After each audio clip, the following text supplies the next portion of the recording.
This is one of the most disturbing unsolved cases in the history. An entire family was murdered on their own farm.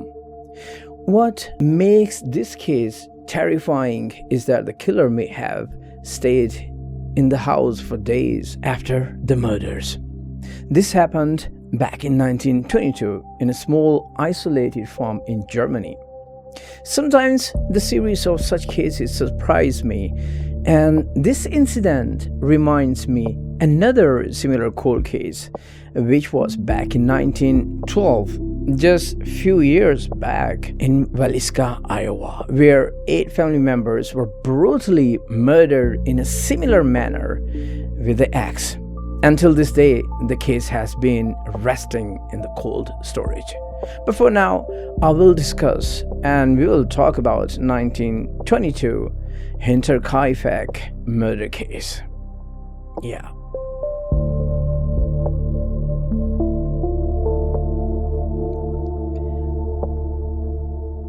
The farm at Hinterkaifeck, approximately 70 kilometers, which is 43 miles north of Munich in Germany, province of Bavaria, was built around 1863. The name Hinterkaifeck comes from its location. Hinter means behind, and Kaifeck being a small nearby hamlet per its German name.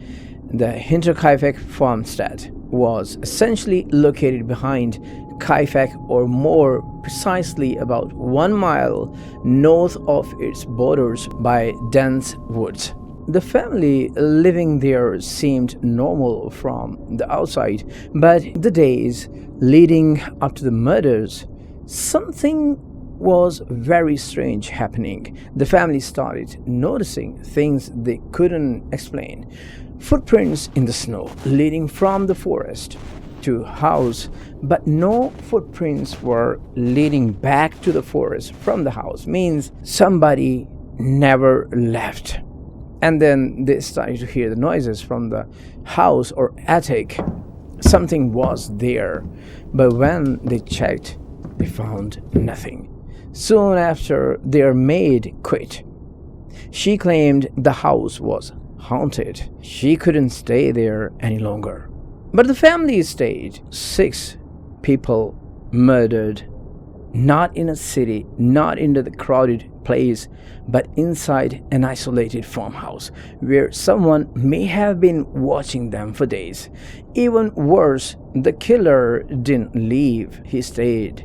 Back in March 31st, 1922, a remote farm called Hinterkaifeck, about 70 kilometers north of Munich, Germany, population density almost nothing, isolation complete. Inside that farmhouse lived 6 people, and within hours, every single one of them would be dead. Andre Gruber, 63 years old, his wife Cecilia, 72 years old, their widowed daughter Victoria, 35, her children Cecilia, just 7 years old, and 2 years old, little Joseph. And the newly family member, the maid, who just arrived one day before these murders took place, Maria Baumgartner, who had arrived just 1 day earlier after the old maid. 6 months ago, she quit, and then they had been searching for a new maid, and here she comes, and the next day, everybody dies. What makes this case different and shockingly mysterious? In most rural homicide, the killer comes and killer just goes or leaves. But in this case, there were signs that someone had already been inside the house, living there, watching them, studying them, but no signs of leaving, and yet never got caught. Now, the warning signs, if we talk about, number 1, the first warning, months before the murder took place, previous maid, she quit. She explained the house is haunted. She had been listening to noises coming from the attic, And when they checked the attic, there was no one there. It was just empty. She gave another reason later when she was interrogated that Andre Gruber, who was the master of the house, was abusing his own daughter, resulting in the birth of little Joseph, the youngest, which we'll relate when we'll talk about the suspects. Eventually, with these said reasons, she left. Second warning, March 25. Victoria Gabriel panicked. Victoria is the daughter of Andre Gruber, 34 years old. Okay, she panicked. She ran into the woods, noticing someone there was stalking their house. But then when she gone out, he mysteriously disappeared into the woods. Now, the third warning, Andre Gruber noticed that the key of the house was missing. And the fourth warning, March 30th, he also discovered the Munich newspaper was there in the house. Somebody brought it there. They even asked the postman. He denied. He never brought that newspaper, and that newspaper was never available in that region. Someone took there. That is still today is a mystery. The fifth warning, he discovered the shed lock is broken, but nothing was missing from inside. This family was shockingly very rich. But why, if the shed lock was broken, all the valuable things were there? The sixth warning was, from the backside of the farmhouse, he discovered heavy boot steps. And then this incident took place. Now, this incident took place in between 31st March and April 1. Means Friday early morning or Friday midnight and Saturday early morning. So the killer lured 5 members one by one to the barn and murdered them with a pickaxe. April 1, the Saturday, 2 men showed up to the farm. Hans and Edward, who sold coffee, knocked on the door expecting to take the orders. Getting no response from the whole family or farm, they only noticed the machine chamber door was opened.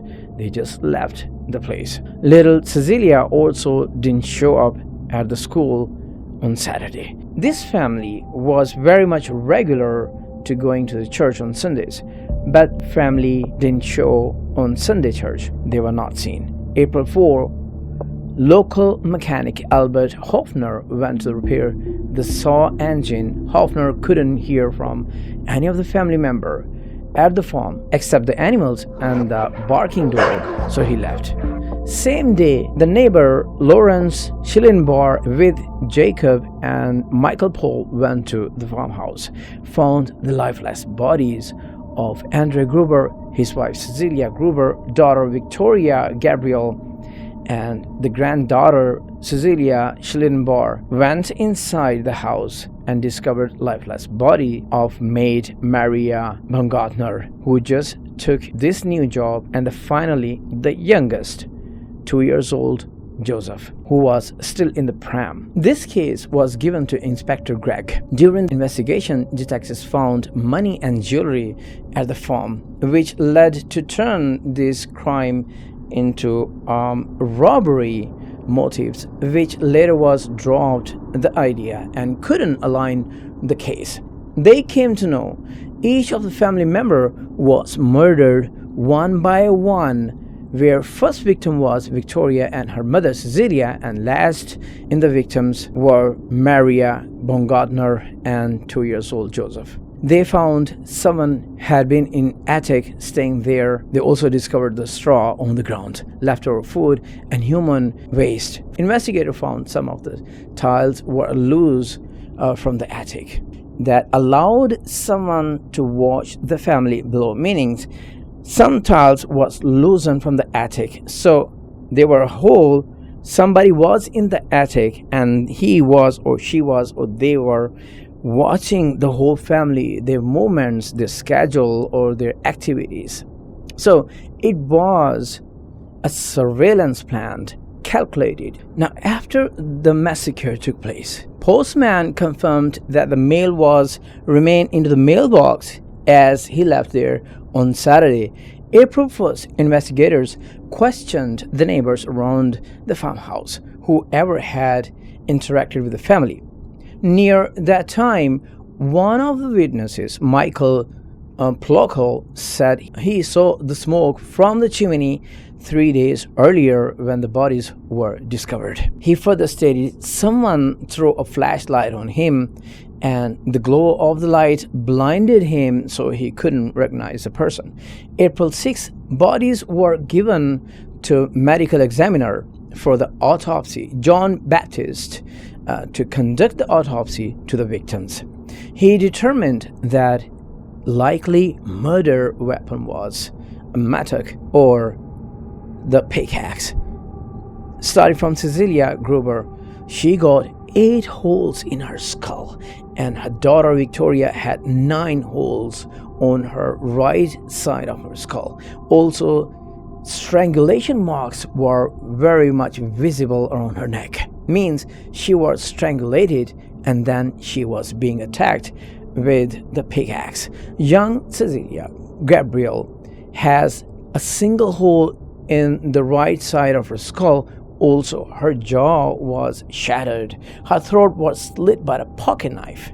This little one was half naked. However, Andrew Gruber's injuries were different from the rest of the family. He was found falling on the sharp end of a heavy pickaxe located in an animal feeding trough. This injury caused a tear in his artery, leading a massive bleeding till his death. Right side of his face was torn apart, open, and cheekbone was sticking out. As for Maria Baumgartner, she had injuries on her right side of the face, one heavy blow to the top of her skull. The youngest, Joseph, was struck on his right side of his skull. Just imagine, 2 years old. He was struck on the right side of his skull, and he was died. However, the actual weapon was never found on the crime scene.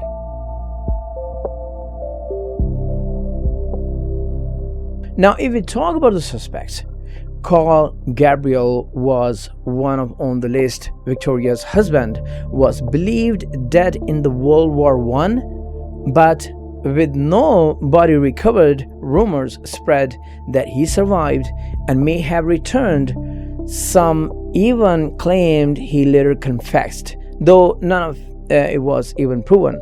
So what was happening? He also knew that his wife has been abused by her father. Now, there is another suspect, Lawrence Schlittenbauer, a neighbor with close ties to the family. His behavior at the crime scene raised suspicion. He entered the house alone, seemed unusually calm, and appeared to know the detail only the killer might know. Yet, despite years of suspicion, nothing could be proven. Other theories pointed to violent outsiders like Gump brothers linked to paramilitary killing or escaped criminals seen near the farm. Another theory emerged suggesting a serial killer named Paul Muller, you remember that, whose crimes in America mirrored the brutality at Hinterkaifeck. Finally, Hinterkaifeck farm was demolished in 1923. Till this day, this still is an unsolved cold case and no one has ever convicted. In 1986, the case was reopened. In 2007, the case was analyzed using the DNA method and modern forensic investigation, and due to the long period of time, the murders and the lack of evidences, the police couldn't identify the killer without certainty. This case has inspired books, films, and documentaries for over 100 years, and yet no one has ever found the killer. Today, the question still remains: who was living inside that house? As I said, if you are interested in a similar case which happened back in 1912, which was Waliska axe murder case, which is also similar, that the whole family was slain or murdered or killed. I'm gonna upload very soon. And if you are a fan of the horror, mysterious, true crime, and strange dark contents, you can subscribe to my channel. And until next time, I'll come along with another shocking mystery or unsolved case or a horror story with you. Until next time.